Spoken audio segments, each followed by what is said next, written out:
Weighted average profit method में पहले ये समझना पड़ेगा कि वेट्स किसको कहते हैं। बेटा वेट्स है वजन।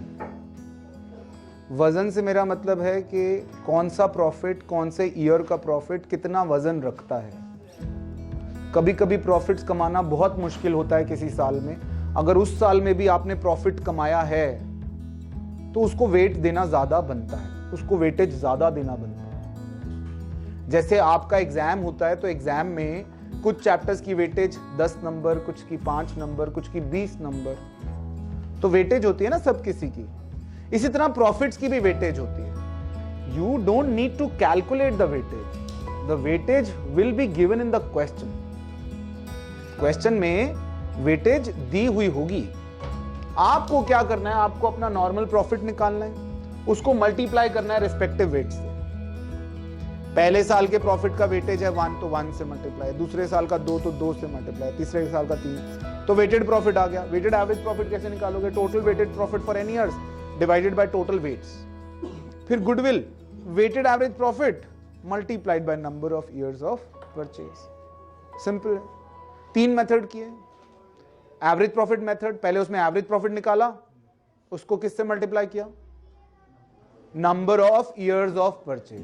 दूसरा super profit method, super profit निकाला, किससे मल्टीप्लाई किया? Number of years of purchase. तीसरे में वेटेड एवरेज प्रॉफिट मेथड, क्या निकाला? Weighted average profit multiplied by number of. So एक चीज कॉमन है तीनों मेथड्स में कि आपको number of years of purchase से मल्टीप्लाई करना है। पहले प्रॉफिट्स निकाल लेने हैं आप, ठीक। अब आ जाता है बेटा हमारे पास after this method number 4, capitalisation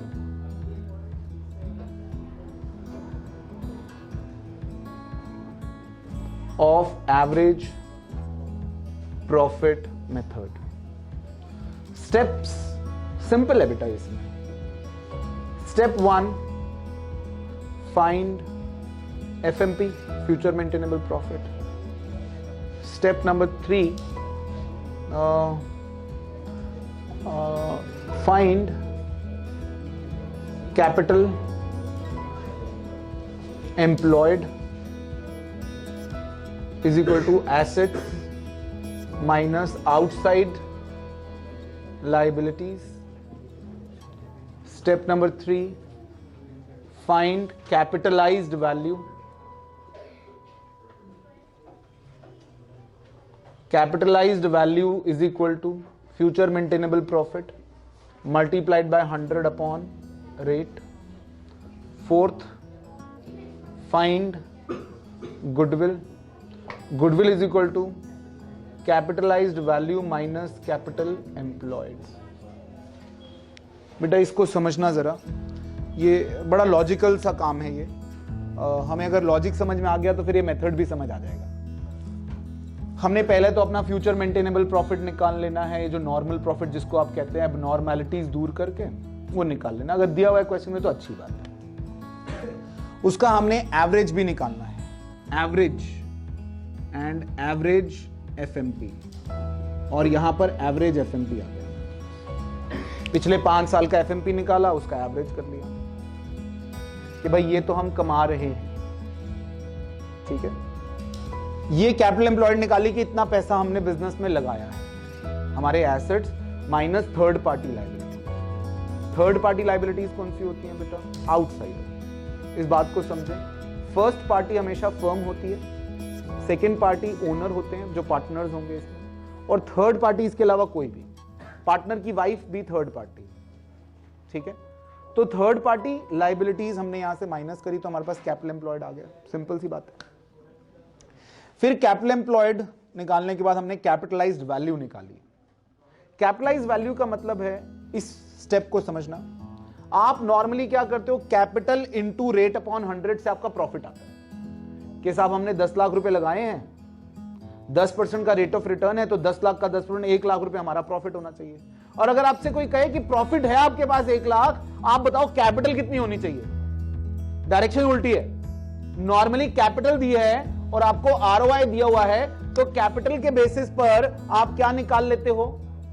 आप कैपिटल के बेसिस पर प्रॉफिट निकाल लेते हो कि साहब किसी ने 10 लाख लगाए हैं, 10% आरओआई है, तो 10% के हिसाब से आपका जो प्रॉफिट होता है वो 1 लाख होता है। ठीक, यहां पर हम क्या कर रहे हैं, यहां पर हम कर रहे हैं कैपिटलाइज वैल्यू, इसको कहते हैं कैपिटलाइजेशन प्रोसेस। इस प्रोसेस को कैपिटलाइजेशन, हमने प्रॉफिट को कैपिटलाइज कर दिया, हमने प्रॉफिट की हेल्प से कैपिटल निकाल ली। ठीक है, तो profit multiplied bye 100 upon rate.